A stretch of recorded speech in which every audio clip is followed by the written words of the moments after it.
नमस्कार प्यारे दोस्तों, आपका बहुत बहुत स्वागत है हमारे इस सेशन में।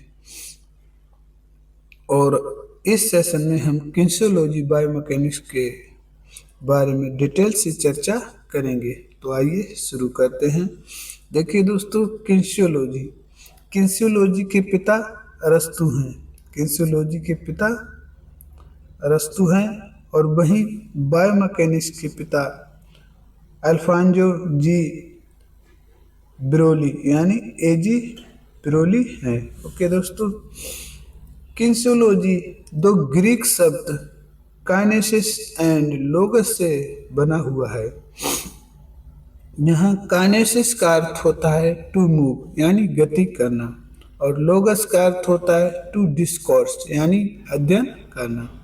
अर्थात ये मानव गतियों का अध्ययन करता है। किन्सियोलॉजी क्या करता है? मानव गतियों का अध्ययन करता है। इसमें एनाटॉमी, फिजियोलॉजी और साइकोलॉजी का उपयोग किया जाता है। एनाटॉमी में शरीर रचना विज्ञान, और फिजियोलॉजी क्रिया विज्ञान, और साइकोलॉजी मनोविज्ञान का कॉम्बिनेशन है। क्या? किन्सियोलॉजी। अब देखते हैं बायोमैकेनिक्स। बायोमैकेनिक्स ये दो शब्दों से बना है, और जिसमें दोनों शब्द जैसे बायो और मैकेनिक्स का अर्थ है, बायो का अर्थ है जीवित और मैकेनिक्स का अर्थ है यांत्रिकी। इस प्रकार यह जीवित प्राणियों मनुष्यों की गति और संरचना पर यांत्रिक नियमों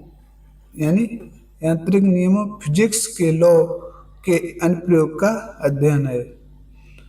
बायोमैकेनिक्स में दोस्तों ज़्यादातर फिजिक्स के लॉ जो हैं यूज किए जाते हैं। यह शरीर का अध्ययन एक मशीन के रूप में करता है। बायोमैकेनिक्स जो है दोस्तों, वो हमारे शरीर का अध्ययन एक मशीन की तरह करता है। परिभाषाएं। अब हम परिभाषाओं की बात करें तो किन्सियोलॉजी क्या है? किन्सियोलॉजी क्या है देखते हैं। किन्सियोलॉजी दोस्तों जो है मानव गति का यानी ह्यूमन मोशन का जो वैज्ञानिक अध्ययन है। क्या? Scientific study of human motion, kinesiology. ठीक है, जो शारीरिक गतिविधियों के दौरान शरीर की गति का विश्लेषण करता है। शारीरिक गतिविधियों के दौरान शरीर की गति का विश्लेषण करता है। बायोमैकेनिक्स क्या है? बायोमैकेनिक्स क्या है? यह जीवित जीवों पर क्रिया करने वाले आंतरिक, इंटरनल और बाहरी यानी एक्सटर्नल बलों, और उन बलों द्वारा उत्पन्न प्रभावों का अध्ययन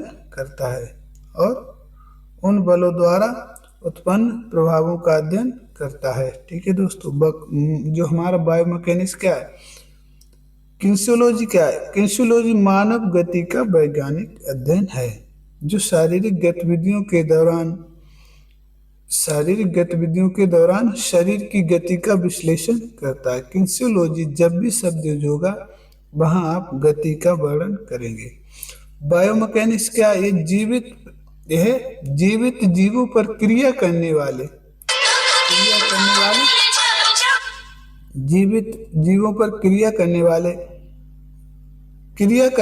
इंटरनल और एक्सटर्नल बल। देखिए दोस्तों, किन्सियोलॉजी गति का अध्ययन, और बायोमैकेनिक्स भी वैज्ञानिक तरीकों से या शरीर पर लगने वाले इंटरनल और एक्सटर्नल बल, उन बलों का शरीर पर क्या प्रभाव पड़ता है, इसका अध्ययन बायोमैकेनिक्स करता है। ओके, इसके बाद हम देखते हैं काइनेमैटिक और काइनेटिक्स में क्या डिफरेंस होता है। काइनेटिक और काइनेमैटिक्स में क्या डिफरेंस होता है, आइए समझते हैं। देखिए दोस्तों, काइनेमैटिक, यहाँ आपको एम दिख रहा होगा। इस इस वर्ड में एम आता है, तो एम से आप ध्यान रखेंगे मोशन। क्या? M for motion. मोशन ये गति के विवरण से संबंधित है। अब स्पष्ट हो जाता है दोस्तों कि जो हमारा काइनेमेटिक है ये गति के विवरण से संबंधित है। ये बल के कारणों के, यह जो बल लग रहा है उसके कारण के देखे बिना, क्या को देखे बिना गति विस्थापन, गति विस्थापन, गति विस्थापन, वेग और त्वरण यानी एक्सीलेशंस का अध्ययन करता है। बिना कारणों के काइनेमेटिक्स जो है गति के बिना कारणों के यानी कारण को अध्ययन नहीं करता है, लेकिन ये गति के विस्थापन, वेग और त्वरण एक्सीलरेशन का अध्ययन करता है, यानी गति का अध्ययन करता है लेकिन कारणों का नहीं। ठीक है। काइनेटिक क्या है?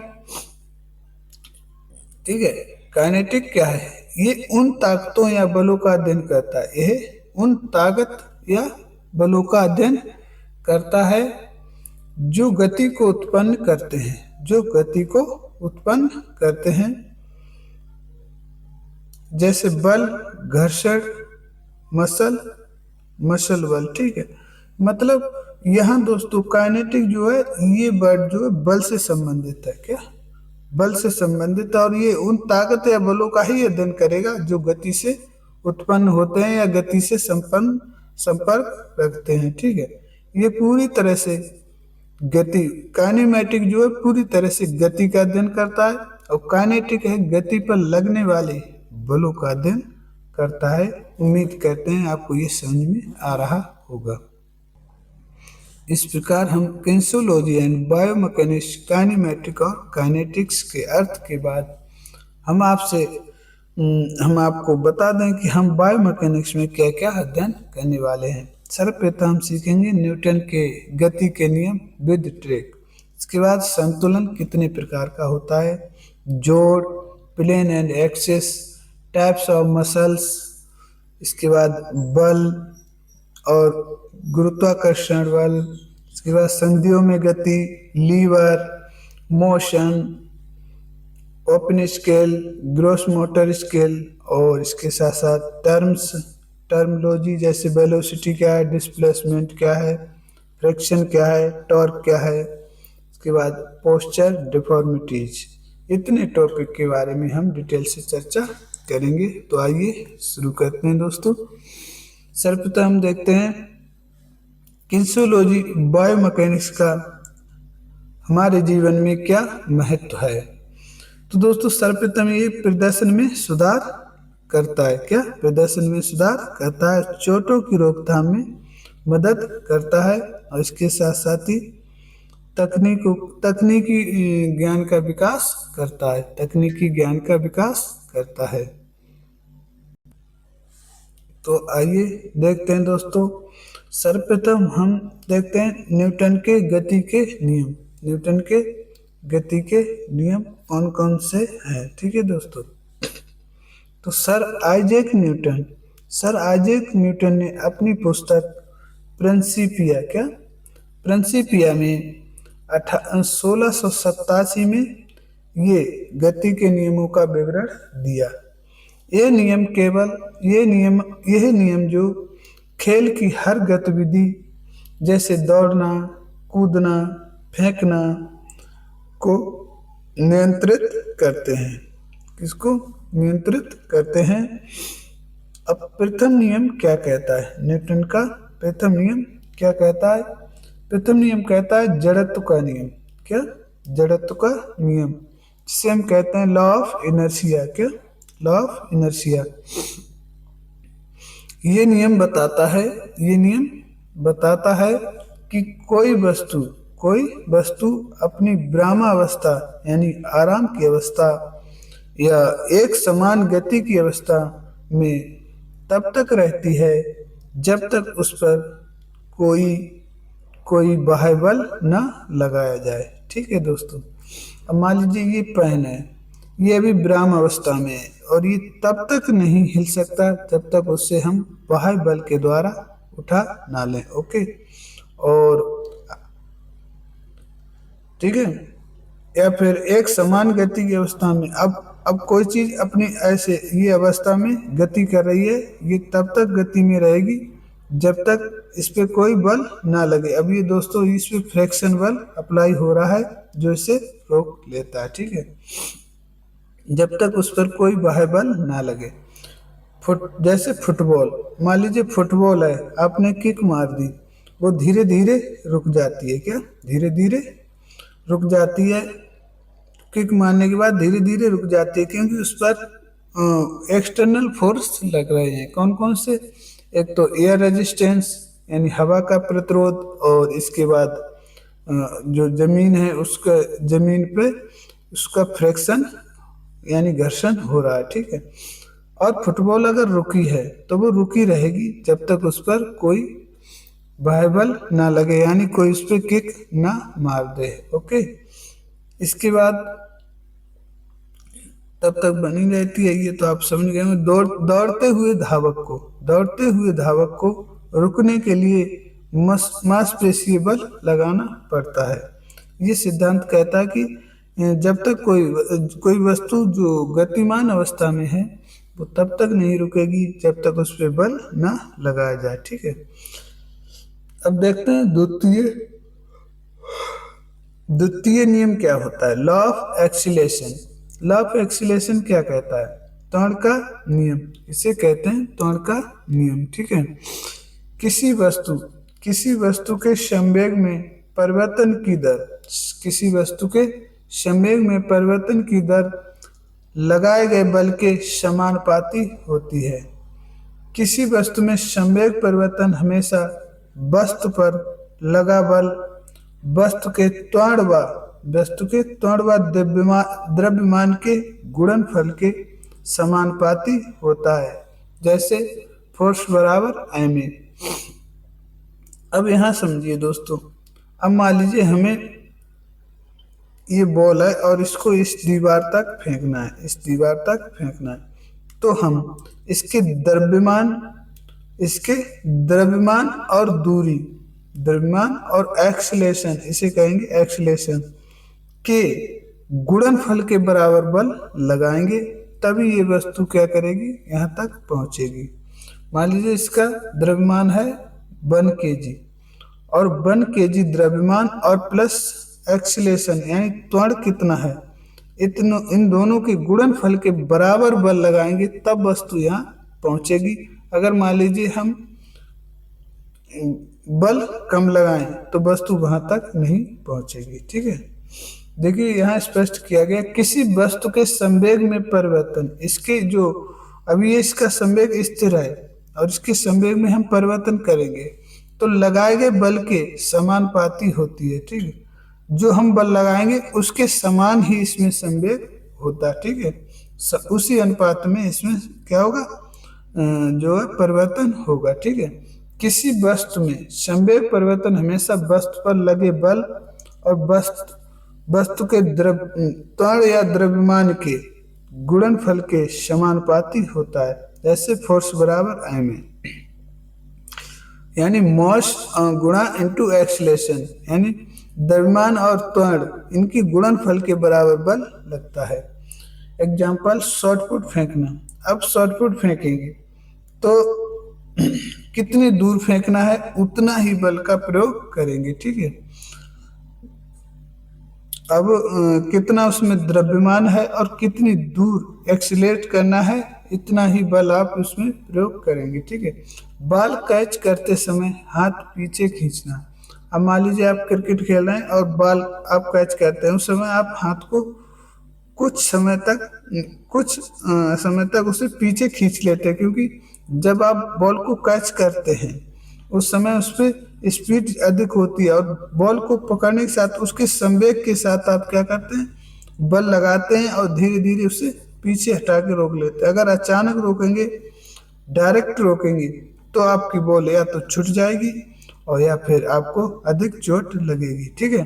तो इसलिए हम बॉल को पकड़ के पीछे की तरफ हाथ ले लेते हैं, जिससे कि उसके संवेग में जो हमारा बल लग रहा है वो उसके संवेग यानी त्वरण के बराबर और द्रव्यमान के बराबर लग जाए, ठीक है, बराबर लग जाए, ठीक है। तृतीय नियम, तृतीय नियम क्या कहता है? देखिए दोस्तों, तृतीय नियम क्या कहता है? न्यूटन का तृतीय नियम कहता है law of action and reaction, यानी क्रिया और प्रतिक्रिया का नियम। ठीक है। दोस्तों, द्वितीय नियम को परिणामी बल भी कहा जाता है, परिणामी बल भी कहा जाता है। ठीक है, सॉरी। तृतीय नियम law of action and reaction, प्रत्येक क्रिया बल के लिए, प्रत्येक क्रिया बल के लिए एक समान और विपरीत प्रतिक्रिया होती है। प्रत्येक क्रिया बल के लिए, यानी किसी भी क्रिया के बल के लिए एक समान और विपरीत प्रतिक्रिया होती है। ठीक है, इसे कहते हैं दोस्तों law of action and reaction, क्रिया और प्रतिक्रिया का नियम। ठीक है, मान लीजिए आपने बॉल दीवार पर मारी, ये दीवार है और आपने यहाँ खड़े हैं आप, और यहाँ से आपने बॉल दीवार पर मारी, तो आप जितनी ताकत से बॉल दीवार पर मारेंगे उतनी ही ताकत से दीवार जो बार है, जो बॉल है, वो आपके पास पुनः वापस लौट के आएगी। ये नियम ये सिखाता है कि हम जितनी तेजी से एक्शन करते हैं उतना ही तेजी में विपरीत उतना ही रिएक्शन होता है। जैसे प्रत्येक क्रिया बल के लिए एक समान और विपरीत प्रतिक्रिया होती है। ठीक है, उम्मीद करते हैं आप समझ गए होंगे। ऊंची कूद, ऊंची कूद में हम जितना बल जमीन को जितनी ताकत से धकेलेंगे उतना ही हम ऊपर कूद जाएंगे। ठीक है, स्प्रिंट स्टार्ट में जो एथलीट होता है वो जितनी ताकत से अपने पैरों को ब्लोकर जो जमीन को जितनी ताकत से क्या करता है धकेलता है, उतनी तेजी से उसका स्टार्ट शुरू होता है। बंदूक चलाना, क्या बंदूक चलाते समय बंदूक क्या करती है? जैसे ही आप स्ट्रिंगर दबाते हैं वो झटका मारती है, यानी जितनी तेजी से गोली जो है आगे जाएगी उतनी तेज से बंदूक क्या करेगी? आपको पीछे झटका मार के जाएगी, वो गोली मार के जाएगी। ठीक है, गोली जो है झटका मार के जाएगी। इसके बाद हम तैराकी में आप तैरते हैं, तैरते समय आप जितनी तेजी से पानी को ढकेलेंगे उतनी तेजी से पानी आपको आगे की तरफ ढकेलता है। आप पानी को पीछे धकेलेंगे और उसके विपरीत प्रतिक्रिया होती है, जिसकी वजह से पानी आपको आगे को ढकेल देता है। उम्मीद करते हैं न्यूटन्स के तीनों नियम आपको सही से समझ में आ गए होंगे दोस्तों। अब हम आगे नेक्स्ट टॉपिक शुरू करते हैं। आइए दोस्तों, अब हम सेंटर ऑफ ग्रेविटी के बारे में भी चर्चा कर लेते हैं। सेंटर ऑफ ग्रेविटी क्या है? ग्रेविटी जो है दोस्तों वो एक गुरुत्वा केंद्र होता है। ठीक है, यह एक काल्पनिक संतुलन बिंदु है। क्या काल्पनिक संतुलन बिंदु है जहां शरीर के वजन केंद्रित और विस्तृत होता है। क्या केंद्रित रूप से विस्तृत होता है। क्या विस्तृत होता है? मान लीजिए ये आपकी बॉडी है, क्या ये बॉडी है, और इसका और पैरों का जहाँ पर वजन संतुलन हो, जहाँ पर संतुलन बनेगा वहीं पर एक सेंटर ऑफ पॉइंट होता है जिसे कहते हैं सेंटर ऑफ ग्रेविटी। ठीक है, हमारी लंबाई के 56% 56% भाग पर, यानी नीचे से हम अगर नापें तो 56% की ऊंचाई पर क्या होगा? गुरुत्वाकर्षण निश्चित होता है। ठीक है, और जो महिलाओं में दोस्तों कम होता है। क्या नाभि के आसपास स्थिति बदलने पर बदल जाता है। ये हमारी नाभि जो होती है इसके आसपास होता है, और जब हम स्थिति बदलें, मान लीजिए दौड़ रहे हैं तो ये बदल जाएगा। क्या लेट जाएं तो बदल जाएगा। ठीक है, जिसका सीजी आधार, यानी जो हमारा सीजी है, सेंटर ऑफ ग्रेविटी है, आधार बेस ऑफ सपोर्ट के जितना करीब होता है, जो हमारा बेस ऑफ सपोर्ट के जितना करीब होगा क्या, सीजी, स्थिरता यानी स्टेबिलिटी उतनी ही अधिक होगी, स्टेबिलिटी उतनी ही अधिक होगी, ठीक है, जो महिलाओं में अधिक होती है।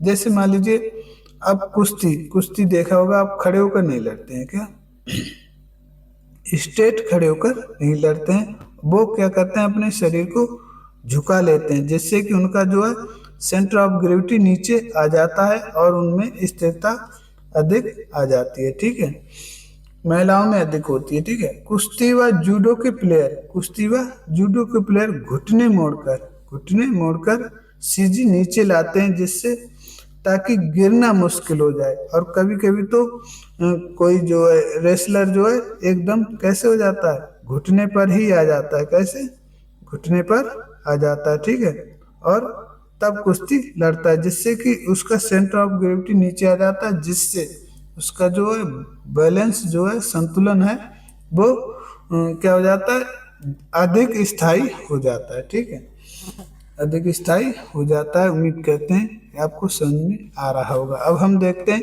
इक्विलिब्रियम, इक्विलिब्रियम जिसे हम कहते हैं संतुलन, क्या, संतुलन, यह शरीर की वह स्थिति है, यह शरीर की वह स्थिति है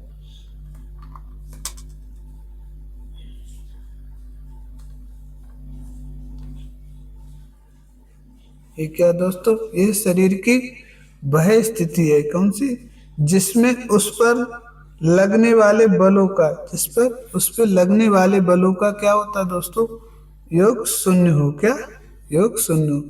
इक्विलिब्रियम क्या है, शरीर की एक ऐसी स्थिति जिस समय उस पर लगने वाले बल बिल्कुल शून्य हो, ना ज्यादा ना कम, ठीक है, तभी शरीर जो है संतुलन में आ जाता है। नोट, जैसे कान में एंडोलिम्फ संतुलन बनाने में मदद करता है, कान में एक एंडोलिम्फ पदार्थ होता है दोस्तों, जो हमारे लिए संतुलन बनाने में मदद करता है। स्थिर संतुलन और अस्थिर संतुलन और उदासीन संतुलन, ये संतुलन के 3 प्रकार हैं। संतुलन के अगर प्रकार की बात हो दोस्तों, तो संतुलन के 3 प्रकार होते हैं, एक होता है स्थिर और अस्थिर और उदासीन, ठीक है। स्थिर को हम स्टेबिलिटी कहते हैं, और इसे अनस्टेबल और इसे न्यूट्रल, क्या, न्यूट्रल कहते हैं, ठीक है। अब देखते हैं स्थिर संतुलन क्या है, शरीर की वह अवस्था जिसमें स्थिति में बदलाव होने के बाद वह अपनी मूल अवस्था में लौट आता है।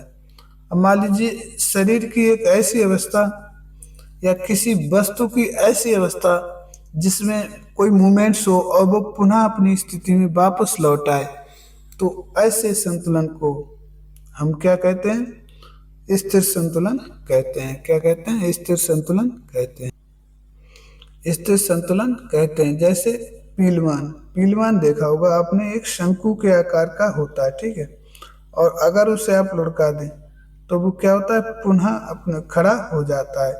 और जिम्नास्टिक में, क्या, जिम्नास्टिक में अब कोई खिलाड़ी मान लीजिए क्या कर रहा है,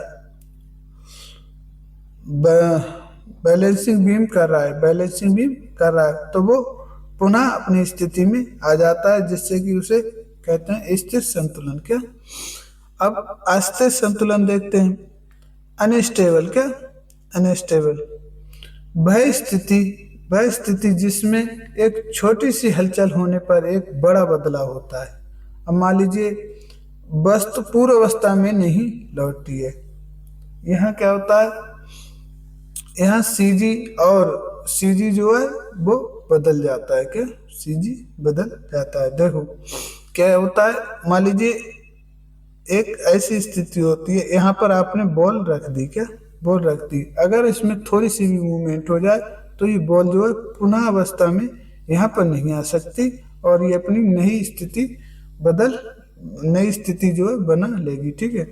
जैसे पंजों के बल खड़ा होना, पंजों के बल खड़े हैं, आपने बैलेंस बना लिया, और जैसे ही आप हटेंगे तो पुनः पंजों के बल खड़े नहीं हो सकते। खड़े होने के लिए आपको फिर से बैलेंस बनाना पड़ेगा।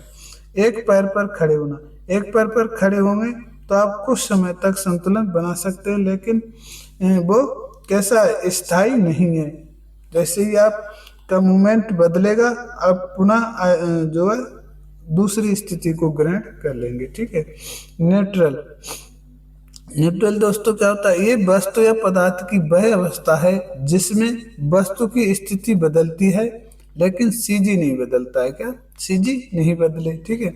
यहाँ स्थिति और न्यूट्रल स्थिति और सीजी दोनों बदलेगा। यहाँ दोस्तों सीजी नहीं बदलता है, स्थिति बदल जाती है। ठीक है। यहाँ पर दोस्तों क्या होता है, स्थिति और सीजी दोनों नहीं बदलते हैं क्योंकि ये स्थिर संतुलन है। ठीक है। इसके साथ हम देखते हैं दोस्तों,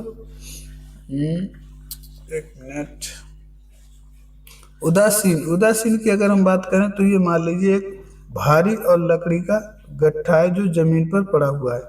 तो ये दोस्तों क्या होता है, यहाँ पर स्थिति बदल जाती है। ठीक है। कैसे, अगर हम इसे उठा के फेंक दें, क्या उठा के फेंक दें, चौकोर है तो दूसरी स्थिति में आ जाएगा। मान लीजिए एक नंबर ऊपर था, एक नंबर इधर आ जाएगा, लेकिन क्या है, सीजी वही रहेगा, सीजी वही रहेगा। उदासीन में दोस्तों स्थिति बदल जाती है दोस्तों, लेकिन सीजी नहीं बदलता है। जैसे लुढ़कती गेंद, अब एक गेंद ले लो जो लुढ़क रही है, क्या, जो लुढ़क रही है, अब वो कहीं पर भी चली जाए उसका सीजी एक ही स्थान पर रहेगा। ओके दोस्तों। फर्श पर लेटा खिलाड़ी, अब कोई आदमी फर्श पर लेटा है, अब वो कितनी बार भी इधर उधर करवटें बदले लेकिन उसका सीजी जो है, ठीक है, क्योंकि बेस ऑफ सपोर्ट जमीन से जुड़ा हुआ है, इसलिए सीजी उसका क्या होगा दोस्तों, सीजी उसका नहीं बदलेगा। ठीक है दोस्तों, स्थिति बदल जाएगी। ठीक है। अब इम्पोर्टेंट तथ्य के बारे में बात करते हैं। सीजी जो है सीजी नीचे होता है, किसमें सर, स्थिर संतुलन में। स्थिर संतुलन में सीजी जो है नीचे होता है और आधार चौड़ा होता है। क्या, वस्तु जो है, वस्तु का वापस पुरानी अवस्था में आना, और ये ऐसी स्थिति होती है, एक चित्र के द्वारा अगर आपको बताया जाए तो ये ऐसी स्थिति होती है। ठीक है। ऐसी स्थिति होती है, इसमें वस्तु पुरानी अवस्था में वापस लौट आती है। ठीक है। और अस्थिर की बात करें तो दोस्तों ये ऐसी स्थिति होती है। अब मान लीजिए ये वस्तु खड़ी है, अगर इसमें थोड़ा सा भी बदलाव आ जाए तो ये पुनः उस अवस्था में नहीं आ सकती है। यहाँ सीजी क्या है, ऊंचा है। क्या, सीजी जो है ऊंचा है और यहाँ सीजी नीचे है। ठीक है।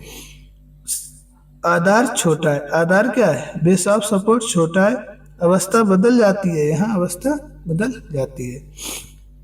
अब तीसरा देखते हैं, सीजी समान स्तर पर आधार बदलता रहता है और स्थिति जो है, स्थिति नई व स्थिर होती है। ठीक है। अब इस कंडीशन में इसी चीज को दोस्तों आपको ऐसे रखना होगा। क्या, ऐसे रखना होगा। ठीक है, ये दोस्तों, ठीक है। अब यहाँ क्या है, यहाँ सीजी जो है यहीं पर रहेगा। अब इसको कितना भी घुमाइए इसकी स्थिति बदलती रहेगी, लेकिन इसका सीजी जो है एक समान जगह पर बना रहता है, किसमें, न्यूट्रल में। ठीक है। अब हम देखते हैं दोस्तों फोर्स, क्या, बल, और बल के प्रकार के बारे में चर्चा करते हैं। ठीक है। आइए एक मिनट दोस्तों, देखिए क्या होता है ये बल। दोस्तों केशियोलॉजी बायोमैकेनिक्स में दो प्रकार के बलों का अध्ययन किया जाता है, जैसे सेंट्रीफ्यूगल फोर्स और सेंट्रीपिटल फोर्स। फ्यूगल से आप ध्यान रखेंगे, फा और फा से फेंकना। ठीक है, फेंकना। ये बल क्या होता है, ये बल क्या होता है, ये बल क्या होता है दोस्तों, यह बल वह बल होता है जिसके कारण किसी गतिशील वस्तु में केंद्र से बाहर की ओर बल लगता है। अब फ्यूगल से आप ध्यान रखेंगे, फ्यूगल मीन्स फेंकना। अब कोई चीज फेंकते हैं तो वो बाहर की तरफ जाती है या दूर की तरफ जाती है। तो दोस्तों ये फोर्स भी वही बल होता है, ये बल वही बल होता है जिसके कारण किसी गतिशील वस्तु में केंद्र से बाहर की ओर बल लगता है। ये देखिए दोस्तों, अगर हम ये शॉर्ट पुट है और ये वो हैमर है और इसे हम घुमा कर जब फेंकेंगे तो जब फेंकेंगे तो इस समय फेंकते समय हमारा सेंट्रीफ्यूगल फोर्स ज्यादा है। क्या ज्यादा है? इस वजह से ये वस्तु क्या है, दूर जा रही है। ठीक है, ये बल रोटेशन बल में बाहर की ओर लगता है। अब जब हम रोटेशन करते हैं तो ये बाहर की तरफ ज्यादा लगता है। ठीक है, अब देखिए सेंट्रीपिटल फोर्स। अब पीटल से आप ध्यान रखिए, पीटना। क्या अब पीटेंगे तो किसी व्यक्ति को पीटेंगे तो उसको एक जगह पकड़ के रख लेंगे, यानी बीच में पकड़ लेंगे तभी पीट पाएंगे, भागते हुए को ज्यादा देर तक नहीं पीट पाएंगे। तो इस प्रकार से आप ध्यान रखेंगे पीटल। क्या दूसरी तरीका है कि आप याद रखेंगे, जैसे मान लीजिए कोई मोची है या कोई लोहार है, लोहे को क्या करता है, बीच में ज्यादातर जो ऐसे एक उसके पास ऐसे एक क्या होता है, आकार होता है, और इस पे वस्तु रखकर उसे केंद्र में ही पीटता है। जहां पर पीटना होता है उसे केंद्र में लाकर ही पीटता है। इस प्रकार आप याद रख सकते हैं, कोई दिक्कत नहीं। सेंट्रीपिटल फोर्स क्या है? यह बल किसी घुमावदार रास्ते में किसी वस्तु में केंद्र की ओर लगता है। अब मान लीजिए कोई ये